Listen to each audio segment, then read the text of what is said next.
আরও একটা পুজো চলে এলো, তাই না? আরও একবার সবাই এক হবার সময়।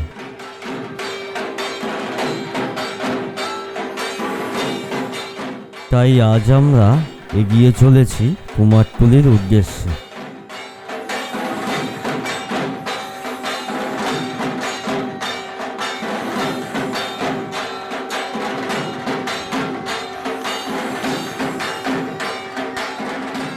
পুজোর আগে এই নর্থ কলকাতার রাস্তাগুলো দেখলে কেমন যেন নস্টালজিক হয়ে পড়ি, কারণ চারিদিকে এখন হইচই পড়ে গেছে।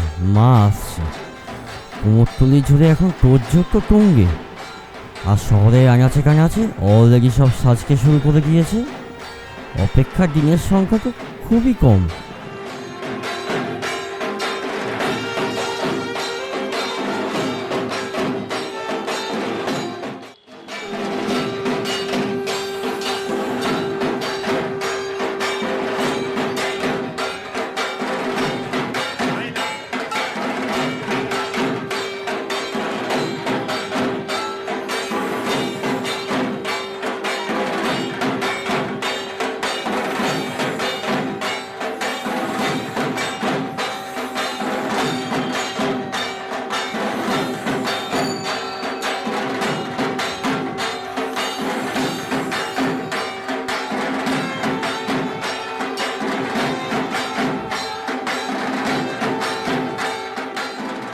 শোনা যায় এই কুমারটুলিতে নাকি ৩০০ বছর আগে কুমোরেরা তাদের সম্প্রদায় গড়ে তুলেছিল।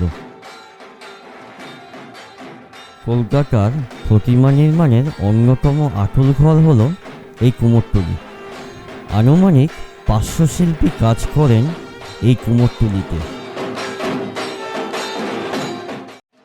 এই কুমোরটুলিতে সেরা মৃৎশিল্পীদের আনুমানিক ৫৫০টি কাজের দোকান রয়েছে।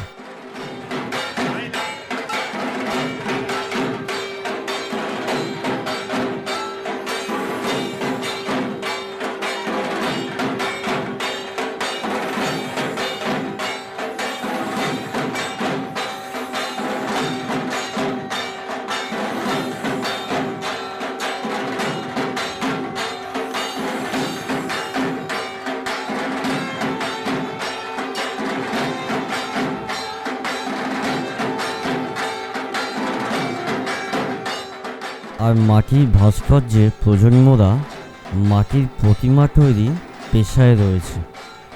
এরা বহু বছর ধরে, বলতে পারেন না বহু প্রজন্ম ধরে কুমারটুলি তাদের ঐতিহ্যকে দৃঢ়ভাবে পাহারা দিয়ে যাচ্ছে।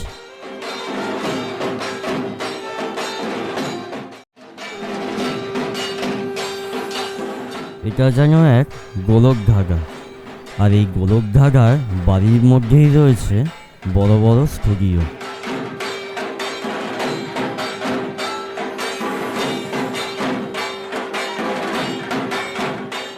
এই স্টুডিওগুলির ভেতরে কোনো ফ্যান বা ভালোভাবে বায়ু চলাচল করে না।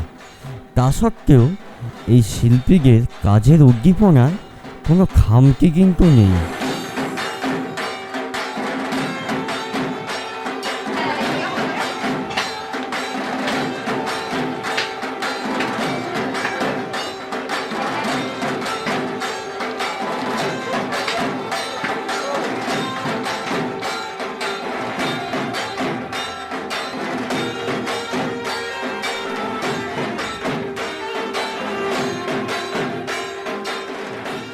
একজন বাঙালি হয়ে আমি একটা কথা বলবো, আমরা সকলেই আবেগপ্রবণ। আমাদের সংস্কৃতির মধ্যে আমাদের আবেগ সর্বত্র আছে। আমি এখানে প্রতিটি গলিতে, প্রতিটি বাড়িতে বা এই জায়গায় প্রতিটি কোণে আমাদের বিভিন্ন গল্প অনুভব করি।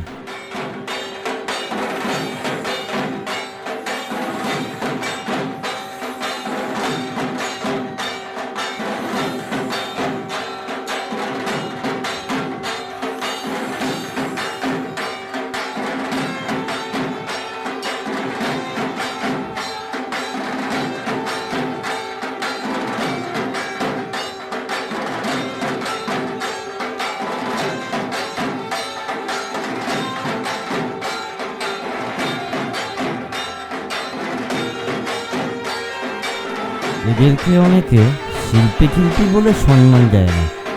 এরা কুমারটুলির প্রতিমা বানিয়ে মাত্র, যে পড়ে থাকে কাদা, মাটি, পাট, তুলো আর বাঁশছটা নিয়ে, আর চূড়ান্ত অবহেলায়।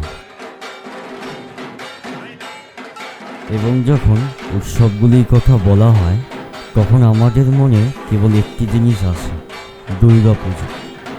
এবং এই সমস্ত আবেগ এই জায়গাটি থেকেই শুরু হয়, কুমারটুলি।